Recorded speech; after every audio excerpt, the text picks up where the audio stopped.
All right, are you ready? Tonight, we're going to take a little trip way, way back in time. We're going to hear all about the amazing life of Benjamin Franklin. So get all snuggled in and let's get started. So our story begins a long, long time ago, all the way back in 1706. Can you even picture it? There were no electric lights, no cars zipping down the street. Instead, the world was lit by the soft glow of candles, and the main sound you'd hear was the clip-clop of horse-drawn carriages. And it was right into this very different world that our hero was born. Let's zoom in on a busy little part of Boston on a street named Milk Street. This is where a brand new life started. And, this wasn't just any little boy. Oh, no. This was a boy whose mind was like a whirlwind, just buzzing with questions and ideas from the moment he arrived. So, young Benjamin Franklin, he grew up in a really, really crowded house. I mean, can you imagine having 16 brothers and sisters? Wow. His dad worked hard, making soap and candles to take care of everyone. But for Ben, you know what his favorite thing was? It wasn't a toy, it wasn't a game, it was a book. He just loved to read more than anything in the whole world. Okay, so when Ben turned 12, he went to work for his big brother. His brother was a printer, which was perfect for Ben. He loved being around all the words and newspapers, but there was a problem. His brother wouldn't let him write anything for the paper. Ben knew he had some really good ideas, though, so he came up with a very clever, very secret plan. All of a sudden, these letters started showing up all over town.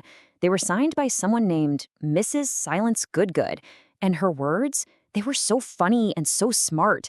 Everybody absolutely loved reading what she had to say. The whole town was buzzing, wondering, who is this brilliant woman? Well, guess what? It wasn't a woman at all. It was Ben. That's right. Every single night, he'd write a letter, change up his handwriting so no one would recognize it, and then he'd sneak it right under his brother's print shop door. He found a way to get his voice out into the world, and nobody, not a single person, ever guessed his secret. So think about that. In just a couple of years, Ben went from being a simple printer's helper to the town's secret celebrity writer. By the time he was 17, he knew he was ready for a brand new adventure. So with a heart full of big dreams, he set off for a city called Philadelphia. Now, when he got to Philadelphia, he had almost no money in his pockets. But that didn't matter.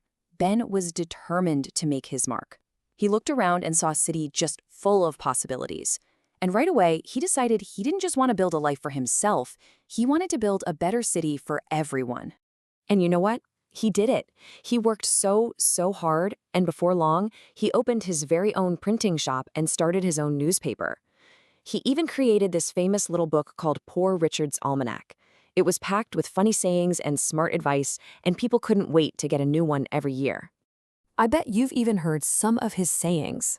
For example, he wrote, "A penny saved is 2 pence dear." It's really just a clever way of saying, hey, it's a good idea to be careful with your money. His words were just so simple and smart that, yep, we still remember them today. But here's the thing about Ben. Being famous and making money, well, that wasn't enough for him. Not even close. He had a really kind and generous heart. He was always looking around his neighborhood, at his community, and thinking to himself, how can I make things better for all of us? And wow, the things he did for Philadelphia were just incredible. He started the very first library where people could borrow books. He organized the first volunteer fire department to help keep everyone's home safe. He even helped start a hospital and a university. He was truly building a community from the ground up. But Ben's mind never stopped. It was always working, always asking questions. He wasn't just interested in books and cities. He was totally fascinated by science and the natural world. See, back then, a lot of people just accepted things the way they were, but not Ben. Ben always asked why.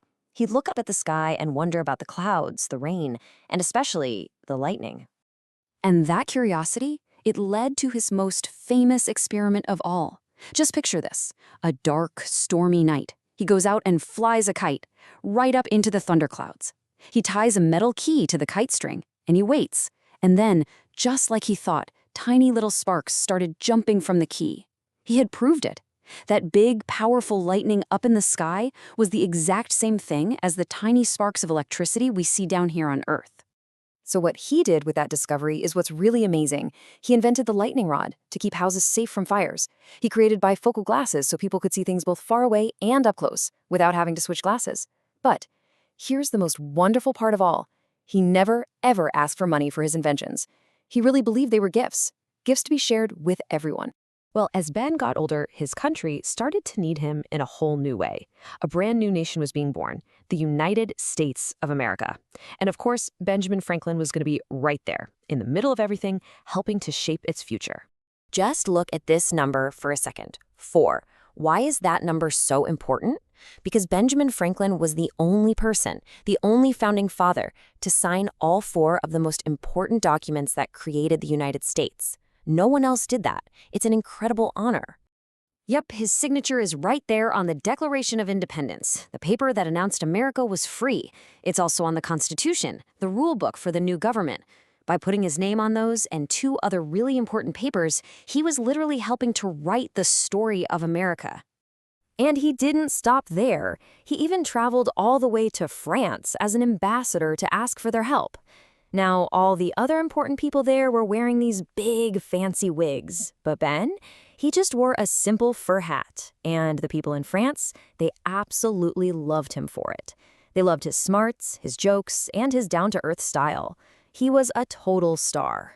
After a very, very long life, just packed with more adventures and incredible achievements than we can even count, Ben's time on Earth came to an end. But his story? Oh, his story was far from over. What he left behind, his legacy, it still shines so brightly, even today. You know, we still see his face all the time. He's right there on the $100 bill, which is a nice little reminder of how important he was to the nation. And he earned this amazing title, the first American. Not because he was born first, but because his life showed everyone the best of what America could be. Someone who was curious, who worked hard, and who was always, always dedicated to helping other people. Ben once wrote something really hopeful. He said, "The work shall not be wholly lost." He truly believed that the good things we do in our lives, the ideas we come up with, the help we give to others, that all of it will live on long after we're gone. And you know what? His own life is the perfect proof that he was right.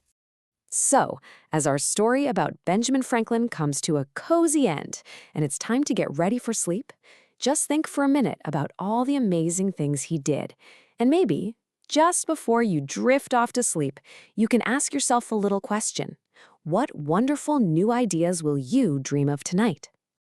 Good night, little inventor. Sleep tight.